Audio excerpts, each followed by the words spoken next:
You're listening to Simple Health Radio, the podcast about recognizing medical emergencies and promoting wellness. Your host is Dr. Emron, an experienced ER physician who has treated thousands of people just like you. Information on the show is not a substitute for professional medical advice. Always talk to your doctor or go to the nearest emergency room with any questions you may have. Thank you so much for joining me today on Simple Health Radio. I'm your host, Dr. Emron. On today's episode, we have a very special international guest. Her name is Deb, and she is a businesswoman. She's also a published author, and we are very delighted that Deb Herdman is here with us today. Hello, Dr. Emron. Thank you for having me on the show. Very good. And tell us, Deb, where are you calling in from today? I'm calling in from central Victoria, Australia, so quite a long way from America. It's currently 6:45 in the morning, so it's been a nice day for me. Absolutely. No, thank you so much. And I think you are my longest distance guest I've ever had on the show. So Australia, I'm sure, is a little bit of a different world. But thank you so much for making time for us today. Thank you. It's my pleasure. Absolutely. So tell me a little bit about your background and your training and what you will be talking about today regarding sleep medicine. Well, I guess my journey into entrepreneurship, let's call it, began when I had baby number 3. I have a nursing background and have spent 25 years working as a nurse in neonatal care and operating theatre. And after a 21-year gap, my first 2 babies were born in the 80s. I decided to have baby number 3, and he turned out to be my problem sleeper.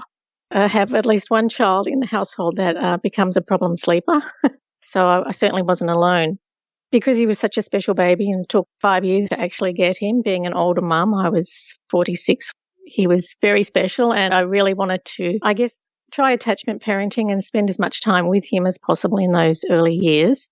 But of course, I was warned by everybody not to keep holding my baby and to put him to sleep and let him cry and all those sorts of things that just didn't sit well with me. I just didn't want to do that. It was stressful for him and it was stressful for me. So I persisted with, I'd sing lullabies and classical music to him. And they did kind of help, but they didn't actually resolve his sleep issues. So for him, he was a problem sleeper. He catnapped in the day and took 2 to 3 hours to go to sleep at night. And this went right on up until early toddler years.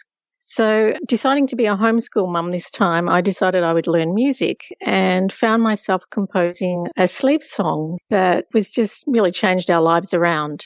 And because it worked for us so well and I tried it out for other parents, I thought, wow, this is just so good. I need to take this to the world. And because of my nursing background, I love research and I wanted to research why it worked so well and why it was bringing in results that other music wasn't doing.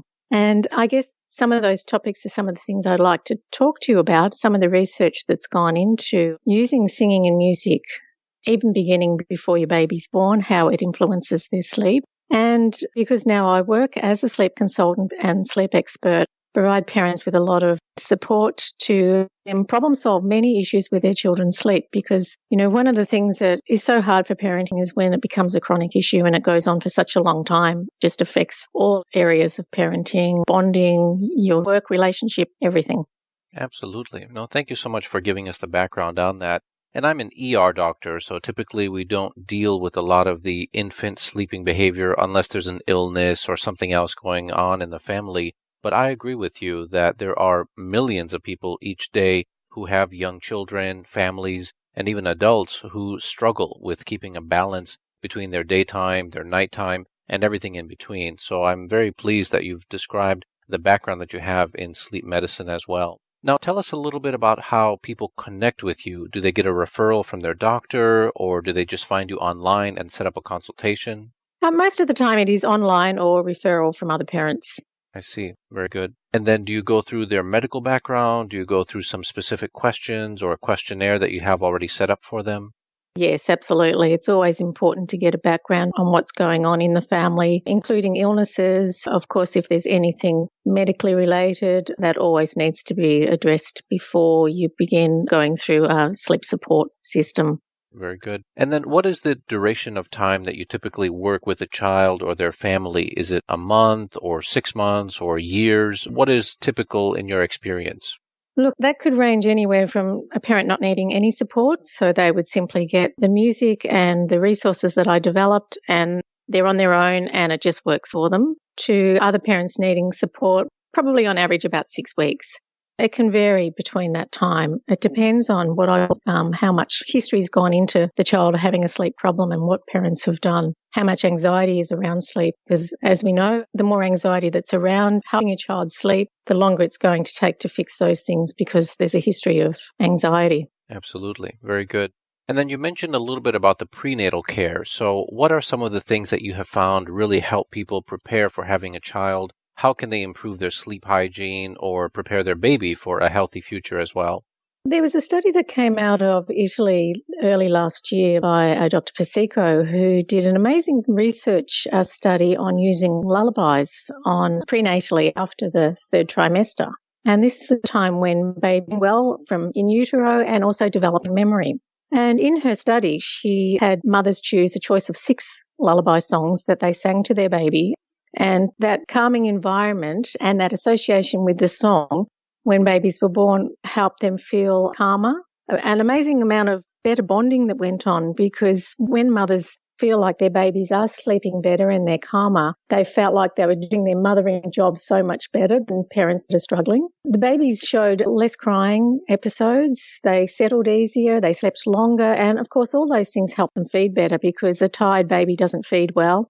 And then a baby that hasn't had enough food because it hasn't fed well will wake sooner than a baby that's very settled, well-fed and sleeps well. Absolutely. Thank you for clarifying that.